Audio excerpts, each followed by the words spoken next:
Pastor Jerry will pray.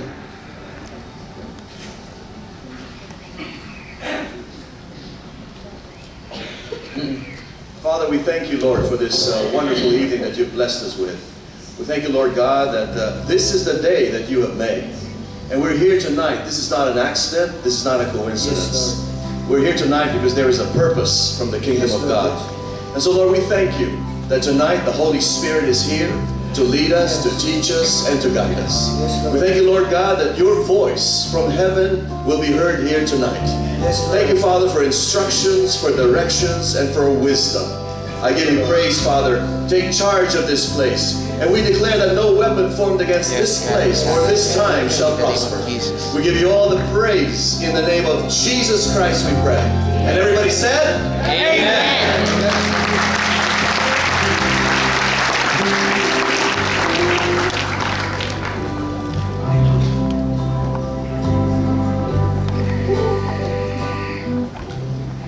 Okay. Salamat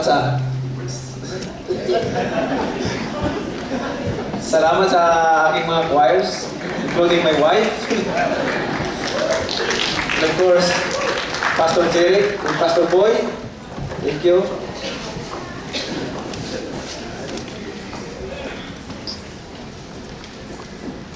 Okay lang kayo? Walang problema. Kumain na ba kayo? Don't worry, because Jesus said, man shall not live on bread alone, but from every word that comes from the mouth. Amen? Okay. Don't worry, man shall not live on bread alone. Okay. Before I start my presentation, sharing the gospel of the Lord, i-share ko muna sa inyo yung story ko sa buhay ko. Gusto niyo marinig? Okay. Isang gabi, si Manny Pacquiao, one day, Saturday. So, yung mga barkada ko, pag Saturday, alam na pag Saturday, diba, labasan yun, gimikan, diba? Gimikan. Then, sabi mo, mag-ready ka na. Tapos may dumating na nagdala ng sulat. May sulat ako galing sa mama ko, galing sa probinsya. Tapos, ito, matagal na ito pero ngayon ko lang maikwento sa inyo. Binasa ko yung sulat, tapos habang binabasa ko yung sulat, ang nangyayari, tumutulo yung luha ko, umiyak ako. Kasi, ako ang sumusuporta sa mama ko, kaya ako nandito sa Maynila dahil pinapaaral ko yung kapatid ko, pinapadalan ko siya ng pera para may pambili ng bigas, pangkain sa araw-araw. Ayun doon sa sulat, anak, ano nangyari sa'yo? Naburin na ako sa'yo dahil hindi ka na nagpadala ng pera para sa kapatid mo. Ang kapatid mo nahinto na sa pag-aaral dahil walang pera, walang pabiling gamit, walang pabili ng bigas. Gutom kami dito. Ano nangyari sa'yo? Samantala, ang ginagawa ko, nagpapadala ako palagi sa kanya. Yung time na yun is mga puro barkada, tapos inom. Ang ginagawa ko, inom, kung ano-ano mga ginagawa kong kasamaan. Actually, in short, nakalimutan ko ng magdasal. Nakalimutan ko na magsimba, magdasal. Kumbaga, puro barkada na lang. Mga bisyo-bisyo gano'n. Nung gabi yon, tumutulo yung luha ko, paglubog na yung araw. Sabi ng mga kasama ko, mauna lang kayo. Sabi ng mauna lang kami, sunod ka lang doon. Tapos, nung tapos nabasahin yung sulat, daming luha na lumabas sa mata ko. Then, nag-decide na ako na hindi na ako umalis doon sa gym. Kasi sa gym kami nakatira eh. May mga kwarto, pinakita na sa TV yun eh.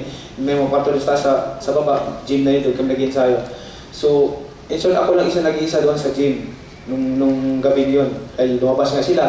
Yung iba, linggo na umuwi. Pumunta sila sa kanilang mga kaibigan, kung sino. Ako naman, natulog ako doon maaga ako natulog kasi nalungkot ako sa mama ko dahil naalala ko yung mga kapatid ko, yung mama ko, na kaya ako napunta sa Manila dahil gusto ko silang pangarap ko na tulungan sila. No?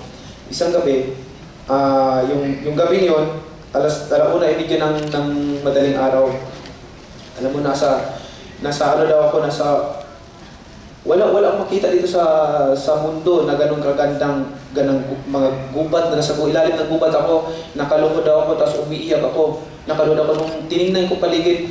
Ang ganda ng mga dahon, may hamog-hamog pa. Ang ganda ng mga punong kahoy, malalaki. Tapos ang ganda ng mga bulaklak. Wala pang nakakita ng ganon. Hindi ko makita dito, wala akong i-compare ko dito sa mundo natin. Wala akong makita. Talagang tapos nakayupo ako, iyak daw ako ng iyak, tapos lumabas yung sinag ng araw. Tapos nagtaka ako, sinag ng araw tumatago sa katawan ko. Ang sinag ng araw. Ako tumatagos kahit sa katawan ko, tumatagos yung sinag ng araw. Tapos iyak ako ng iyak, Lord, patawarin mo po ako. Tapos lumabas ang tingaw, ang boses, nag-Bisaya ko. Yung boses, alam niyo narinig, anak, bakit ka lumayo sa akin? Alam niyo, sa totoo lang, yung boses na yun, para ako malusaw. Nakayupo, hindi ako makatingin. Nakayupo lang ako, iyak ko ng iyak, Lord, patawarin mo ako. Nung narinig ko yung boses, para ako malusaw. Alam niyo ba, may balahibo ko. Alam niyo, ang Panginoon napakalaki. Siguro, sa boses na narinig ko, para ang mga mundo natin, ang tingin sa Panginoon is munggo lang kalaki. Isipin niyo munggo, pag nagsalita ka, ganun. Nandiyan ka sa munggo nakatira. No? Ganyan, ang kalaki ng Panginoon. Ang boses ng Panginoon, yung kulog, alam mo, times 100 yan, mas malakas pa dyan. Ganun ang boses ng Panginoon. No? Kaya, mula noon, bakit ako naginip ng ganun? Iyak ako, tapos nagising ako. Nung nagising ako, naalala ko yung, siyempre pag nanaginip tayo, tulala tayo gano'n, tapos nire-recall natin yung pangyayari sa panaginip natin, di ba? Sabi ko, naalala ko, umiyak ako. Nung touch ko dito sa buko, dito sa unan ko, basang-basa yung unan ko. Yung buko dito, basang-basa. Sabi ko, totoo talagang umiyak ako. Pero, nung time na yon, linggo, kinamagahan, nagsimba ako sa simbahan. Lord, patawarin mo po ako. Ganun kasi, nakonsensya nga ako dahil sa mga magulang ko na hindi ko na nasuportahan. Tapos, patawarin mo po ako, Lord. Ganyan. Tapos, yung panaginip ko na yon, hindi ko, parang, kasi, karamihan mo nagsasabi noon, di ba? May kasabihan na, pag panaginip daw, baliktad. O, yan ang sinasabi. Pag panaginip, baliktad yan. Sinasabi. Tapos, wala sa akin yun. Wala. Lumipas ilang taon, kaya. Tapos, pag pumupunta ako sa, alam mo, pag pumupunta ako sa mga, nakikilala nyo yung old Manny Pacquiao is nag-iinom, nagsusugal, kung anong sinasabi ng mga pambabae na yan, di ba? That's, yan ang buhay, that's the old Manny Pacquiao, no? The old Manny Pacquiao has gone, but the new has come.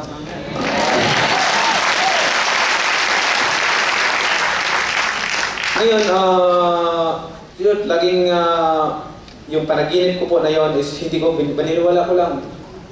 Pag napupunta ako, pero pag pumunta ako sa mga bar, mga gano'n, alam nyo, yung katawan ko, pero yung isip ko, na masama ito, parang dito sa puso ko, dinadala ako ng masama to, masama yan. Masama, parang, pero okay lang. Tapos ang iniisip ko, okay lang yung body lang naman magkasala sa akin. Basta yung mind ko, yung heart ko, alam ko pa rin na may Panginoon. Yun lang iniisip ko. Wala sa akin yung panaginip na yun noon. Pero alam nyo, nung nagbasa ako ng Biblia, kasi unang basa ko ng Biblia, hindi ko maintindihan eh. Mabasa ko pero, ano ba nakasulat dyan? Ano ba? Hindi ko maintindihan. Pero basa na ako ng basa hanggang unti-unting naintindihan ko yung mga words. Nung naintindihan ko yung mga words, hanggang paunti-unti, hanggang gusto ko nang mag-Bible study, gusto ko nang magbasa palagi, umaga at saka hapon. Yun ang, ano ba ito? Tapos